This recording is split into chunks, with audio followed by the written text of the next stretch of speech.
নবীর মিলাদুন্নবী পাঠ করলে, মিলাদুন্নবী পালন করলে শিরিক বেদাত বলছে। তাদের পূর্বপুরুষরাই তো মিলাদ কিয়াম করে গেছে। কি বলেন? ইতিহাস টানবো, লাল বই দেখাবো, দেখাবো লাল বই, সবাই পড়েছে। আমার দেওবন্দি ওলামারা, কৌমি দেওবন্দির বাইরা অস্বীকার করে পারবেন না, কারণ আপনাদের পূর্বপুরুষরাই আদায় করেছেন। কিতাবও আমাদের কাছে আসে। এটা অনেকবার আমি জবাবও দিয়েছি, অনেকবার আমি দলিল দিয়ে জবাব দিয়েছি। দেখেন, তাদের পীরানে পীর, পীরের পীর, পীরের পীর, পীরানে পীর, গৌসুল আজম, গৌসে পাক, কুতুবে রব্বানি, মাহবুবে সুব্বানি, ভারতের হাজি ইমদাদুল্লাহ মহাজিরি মক্কি, যিনি সঈদুল আরবেওয়াল আজম, তিনি আরব আজমের সর্দার ছিলেন, কৌমিদের শিরতাজ। তিনি তার ফয়সলায় হাফতে মসলার মধ্যে লিখতেছেন, मशरब फ़कीर ये है जो मुफीद मौलूद में शरीक होता हो। आमी ओदमेर रीतिनीति होच्छे এই যে আমি মিলাদ महफिले शरीक হই বলকা जरिया होगा और क़याम में लुत्फ़ लुज़्ज़त पाता हो। শুধু শরীক হইনি, আমি কিয়াম করে স্বাদ আস্বাদন করি, বলুন না সুবহানাল্লাহ। এবং তিনি ইমদাদুল ফতোয়ার মধ্যে বলতেছেন, যারা মিলাদ কিয়ামের বিরুদ্ধে, আমি তাদের পক্ষে নয়, আমি মিলাদ কিয়ামের পক্ষের মানুষের পক্ষে চলে গেলাম। এখন যদি এটা শিরিক হয় তাহলে তাদের মুর্শিদ কি হবেন? মুশরিক হবেন। এটা যদি বেদাত হয় তো প্রথম বেদাতি সে তাদের মুর্শিদ। তাহলে বেদাতির গরর, বেদাতির গরর, বেদাতির গরর 14 নম্বর বেদাতি তারা নয়। মুশরিকের গরর, মুশরিকের গরের, মুশরিকের গরের 14 নম্বর মুশরিক তারা। নাউজুবিল্লাহ, আমরা এটা বলতে চাই না।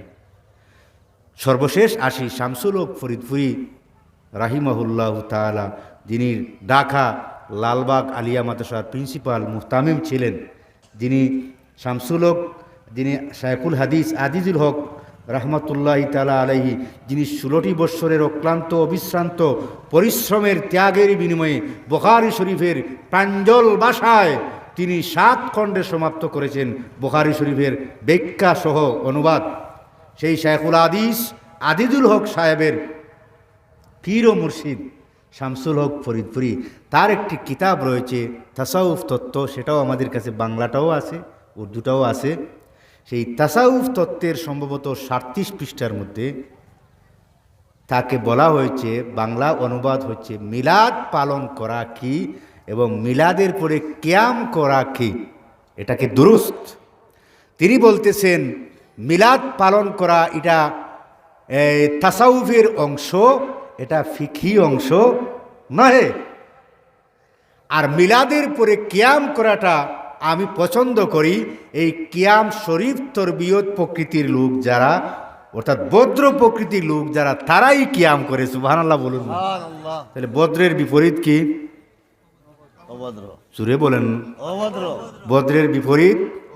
তাহলে উনার ভাষায় বোঝা গেল, উনি অত্যন্ত কৌশলে বলতেছেন যে মিলাদের পরে কিয়াম কেবল শরীফ তরবিয়ত বদ্র প্রকৃতির লোকেরাই করবে। তাহলে অভদ্র দ্বারা তারা, আমার বাইরা দুস্থগণ, আমি বলতে চাই আপনাদের যারা বুজুর্গ, যারা আকাবির, তারা বলতেছেন, তাদের ভাষায় আপনারা কি এখন বুঝে নিয়েন। এই বইটা তো আমরাও ছাপাই নাই, এই বই আপনাদের ছাপাখানা থেকে বের হয়েছে। অতএব সাবধান, মুখে লাগাম লাগান। গ্রাম্য ভাষায় আছে না, গরু যদি দান খায় উফা লাগায়, মুখে কি লাগায়? উফা লাগায়, দান খায়, তাহলে উফা লাগাইতে হইবে। ঠিক আছে? যখন লাগামহীন কথা বলবেন, সীমালঙ্ঘন করবেন, নিজের আকাবিরদের সাথে বেয়াদবি করবেন, তখন মুখে উফা লাগানি বাধ্যতামূলক হয়ে যাবে।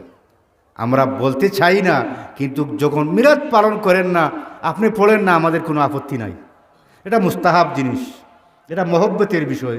আমি পালন করি, আপনি পড়েন না, আপনাকে আমি বাধা দিব না, কিন্তু আপনি ফতোয়া দিতে পারবেন না।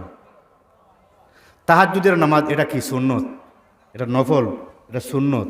যারা হর হামেশা পালন করে, ফতোয়া আলমগিরিতে এসেছে, তাদের জন্য এটা সুন্নত, এটা মুআক্কাদা না। এই তাহাজ্জুদের নামাজের ফজিলত সম্পর্কে আল্লাহ বলতেছেন, ওয়ামিনাল লাইলি ফাতাহাজ্জাদ বিহি নাফিলাতাল লাক, রাতের কিয়দাংশ থাকতে আপনি উঠুন, নামাজ পড়ুন, না ফিলাতাল্লাক, সেটা হবে আপনার জন্য অতিরিক্ত বিষয়। পড়লে কি হবে? আসা আইয়াবাসাকা রাব্বুকা, অদূর ভবিষ্যতে আশা করা যায় আপনার রব্বে করিম আপনাকে নিয়ে যাবেন মাকামে মাহমুদায়। সুবহানাল্লাহ বলুন। তাহলে তাহাজ্জুদের নামাজ পড়লে সীমাহীন মর্যাদা, আল্লাহর কিনারে যাওয়ার একটি মাধ্যম। এখন বলি, কেহ যদি জীবনে তাহাজ্জুদের নামাজ না পড়ে, তাকে কি পাগড়াও করা হবে? পাগড়াও করা হবে? তার গুনাহ হবে? কিন্তু গুনাহ হবে না। কিন্তু সে যদি ফতোয়া দিয়ে দেয় এটা পড়লে লাভ কি, এটা পড়া যাবে না, হ্যাঁ, তাহলে তার ঈমান থাকবে? দেখছেন, ঈমান থাকবে? দেখেন, কিছু স্পর্শকাতর বিষয় আছে। কাবা শরীফ তওয়াফ করা কি ফরজ? এটা ফরজ। কিন্তু আমার নবীর রওজা শরীফ জিয়ারত করা ফরজও না, ওয়াজিবও না, এটা সুন্নতও না, এটা মুস্তাহাব। এটা কি? মুস্তাহাব। কিন্তু কোনো মানুষ কি বাদ দে? এখন এবার আসি, কেন মুস্তাহাব? এটা মুস্তাহাব রাখা হলো কেন? এটাই তো আমাদের বিষয়। আকলমানরা ইশারা কাফিস্ট, যাদের আকল আছে তারা ইশারাই বুঝে নেবে। দেখেন, মক্কা হচ্ছে আল্লাহর ঘর, আর নবী হচ্ছেন আমার আল্লাহর পেয়ারা হাবিব। যদি আমার নবী এই জমিনে আসতেন না, পৃথিবীর কোনো কিছু এই দরাদামে আসতো না, এমনকি খানায় খাবার অস্তিত্ব হতো না।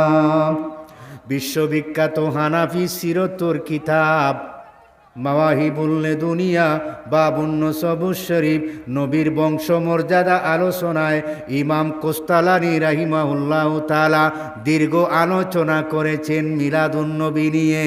তিনি বলতেছেন, আমার নবী যখন এই জমিনে 12ই রবিউল আউয়াল সোমবার শুভে সাদিক লগ্নের মহাগমন ঘটে, তখন খানায়ে কাবা 72 ঘন্টা প্রকম্পিত অবস্থায় ছিল। ওয়াজুলজিলাতিল কাবাতু মুদসালাসাতে আইয়ামিন, কাবা 72 ঘন্টা অর্থাৎ 3 দিন 3 রাত পর্যন্ত আন্দোলিত প্রকম্পিত অবস্থায় ছিল।